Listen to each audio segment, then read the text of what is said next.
Let's talk about, what people are expecting. People are actually expecting high-quality apps all the time. And most of you are Android developers, so one of the pain points that consumers talk about when they compare between Apple and Android is the quality of apps that they use and do it.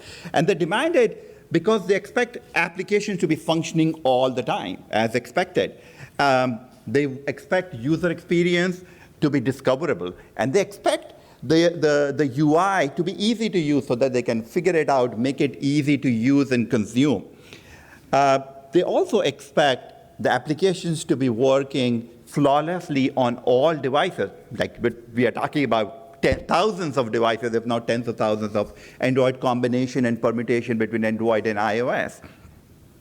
And the user expect the application to be performant. If your application is not performant, you are guaranteed to lose consumers, you're guaranteed to lose revenue.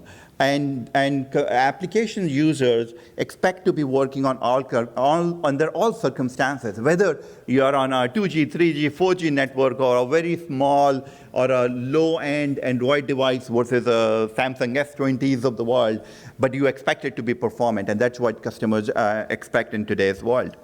And they want it visually pleasing. As the applications are coming in, they want to see it that, hey, it looks easy and beautiful to use, because people are spending hours and hours on the applications.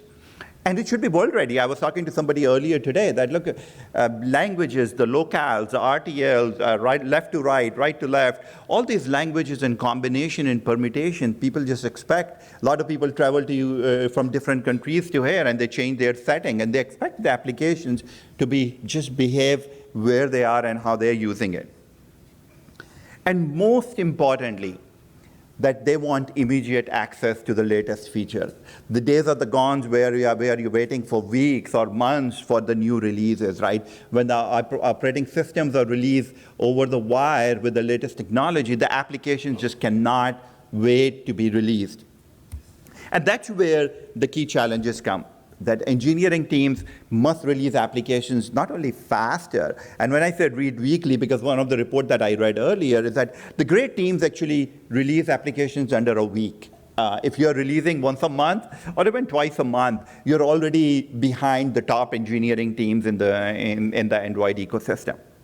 And not only they want it to be releasing, but they also expect that your quality is maintained over the years.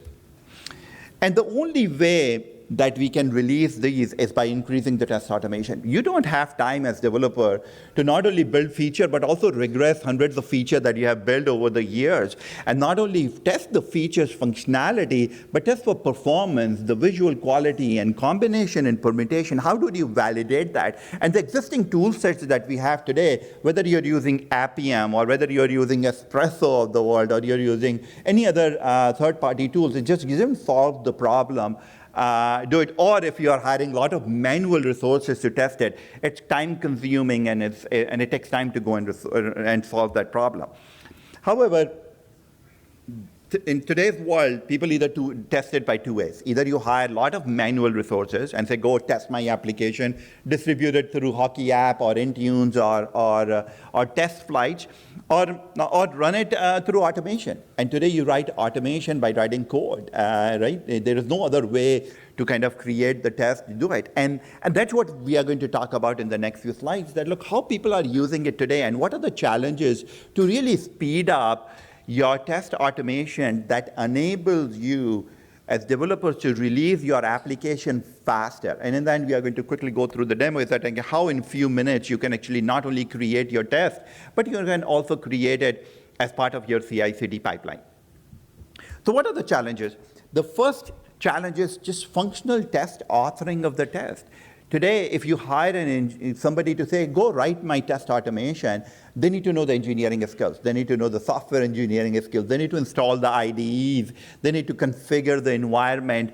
And before even you start writing a single line of code, you need to install IDEs. You need to connect either the device or you need to connect emulators or physical devices to just configure it up and running. Once you pass that hurdle, which will take hours, then you have to figure it out, what are the underlying framework you are using. If you're using native versus web view versus hybrid views, it just causes a lot of problem to how to create and run that, right?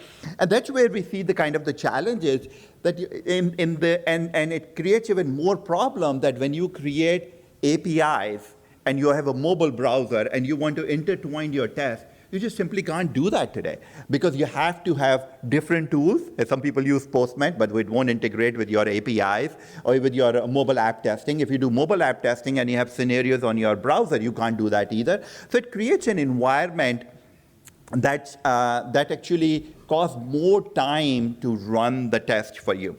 And also, special environments, like, if some of you may be working on Android and iOS, right? You need to know the underlying APIs infrastructure to enable the test. And the existing today's approaches don't provide that. And that's what we are trying to go to that. Look, today, in order to accelerate, anybody in the engineering team should be able to create tests, which we call it the no-code test automation, without knowing underlying infrastructure. High fidelity of functional tests, the assert that a lot of people uses. I'm assuming a lot of people have used assert classes and validation in Android ecosystem. So you can actually use that out of the box in the no-code platform instead of dependent on the operating system to get you that data. And also the special environment, like, the accessibility configuration, those takes time and configuration to do it in the existing test environments or your existing Android studios as well, right? So that's where the no-code comes into the picture, that it shields and creates the abstraction layer from your knowing about the code, from going level up, what the user is expected, and be able to create it without access to any of the source code or without access to underlying APIs and be able to create that. So that's kind of the number one problem that people run into. Number two problem, the developers that we talk to complain all the time, okay, finally I created the automation and now I want to run on 20 devices. I actually can't run it, because my application and the PWA, if you are using the progressive web app or you're using the web views, it actually changes based on your form factor. If you're created the test using automation on Samsung S20s, and now you want to run on tablet, and different variation of tablet, the progressive web apps changes the behavior. It shows different approach. How do you make that resilient on it? And that's where the issue comes in, is that the ability to find where I clicked, and if that click behavior or if I clicked on a button and that button location and things changes on a dynamic content, how do I find it and how do I run it? And that's where a lot of people run into the resiliency problem. And in the existing tool set like Appium and even in Android Studio, there are no machine learning algorithm that baked into the platform that helps you identify the contextual data and also identify where the things are happening, whether people are using OCR or image recognition or other aspects to clearly identify. And that's one of the biggest problems that people have, both with the underlying frameworks, but also at the dynamic content level. And that's what we are trying to do is also abstract that level as well. So instead of writing code to say, hey, find an element of login and perform actions, click on it and perform actions on it, what we are trying to do is that shield it from there. And I said, look, users should be able to say, here's the button that I need to click on. And machine learning component and the image recognition should be able to identify that on its own rather than playing with the application or writing the code to determine that. Because if you run the same test on other devices, it's going to fail. And most of the people have run into that problem, that is one of the key resiliency problem that we see all the time. And the last but not least is the test execution. Right? It takes a lot of time to run not only at scale, but fully integrated as part of your CI/CD pipeline. And what it means is that your ability to, as soon as the product change is happening, you create your feature test in seconds or in minutes, which you can't do it today, and then integrate it as part of the CI/CD pipeline so that people can actually test it effectively, and they have the ability to run it across multiple aspects or multiple devices, Android and iOS and tablets and things. And today what people are doing is effectively buying things in-house. A lot of you have on your own devices that you have it in the developers. I'm assuming a lot of people do that, right? And I was talking to a company earlier. They have like 200, 300 devices just to configure it and run it as the CI/CD pipeline, which is not only time-consuming, but it's a very costly aspect as well, because you have to maintain those hundreds of devices. And when a failure happens, what happens? People say, oh, I can't check in my code because a product change happened. And the product change happened because now the test failed. Now people have to go and update the test again and run it and figure it out what's happening. So what we did, SK said, look, this is too much disjoint. You have to work with different devices, different configuration, different environment, and running that at scale. All those things causes a lot of friction how people can effectively go run it. And that's where our approach comes into the picture. What we have done is that we have not taken as just yet another test automation tool. What we have done is that we have taken the experience of a QA, right from getting the environment, running the test, creating the test, running it, and executing on tests. And I'll show you quickly in the demo in a second. And what we did is that we took that whole no authoring mechanism and said, look, how can we easily access the device, create simple test automation, and run at scale? And not only that, give you visual quality, monitoring of your performance characteristic, crash analysis right out of the box. So that's what I'll quickly demo it in how we have addressed that particular thing. So let's pull that out. So once you come into the Sophie, I'll show the number one thing, right? How easy it is to get your own environment up and running. So you can go into the device lab and say, look, I want to actually test a basic scenario of one of the apps I have on one of the devices. They are all physical devices. You can pick any of the devices depending on what you want to test on. So suppose I want to test on Samsung S20 as an example. So I have now a Samsung S20 available. Let me get that in a minute.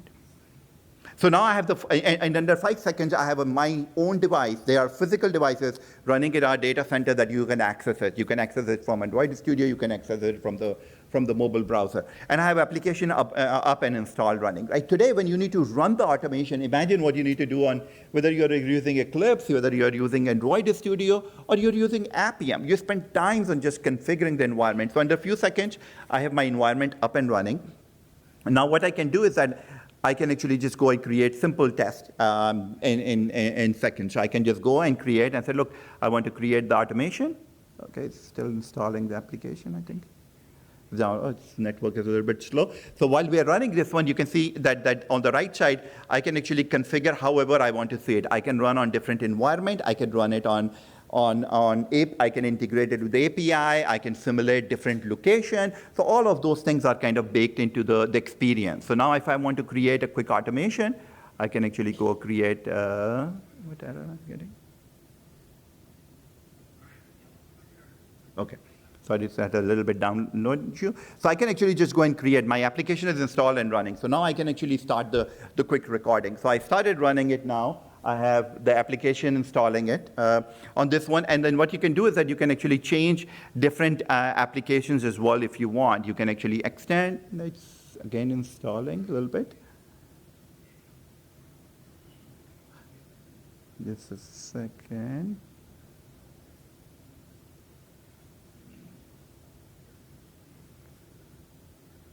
Okay. So now I want to go, sorry, I just did the reset on reinstalling the application. That took a little bit longer. So now if I want to go run the test, I can actually quickly go into, this is a rover app, find app. I can actually go in and perform actions on it I want. I can do different things. I can use variables that I want to test on. So suppose if I want to test for a quick application, I can, or a zip code, I have the data available now, I can test. And one of the challenges that the Android Studio has is the ability to validate and test on different mechanisms. Meaning, if I want to create an assert, it takes like, I have to write 5-6 lines of code just to find element, run the test, and perform those actions.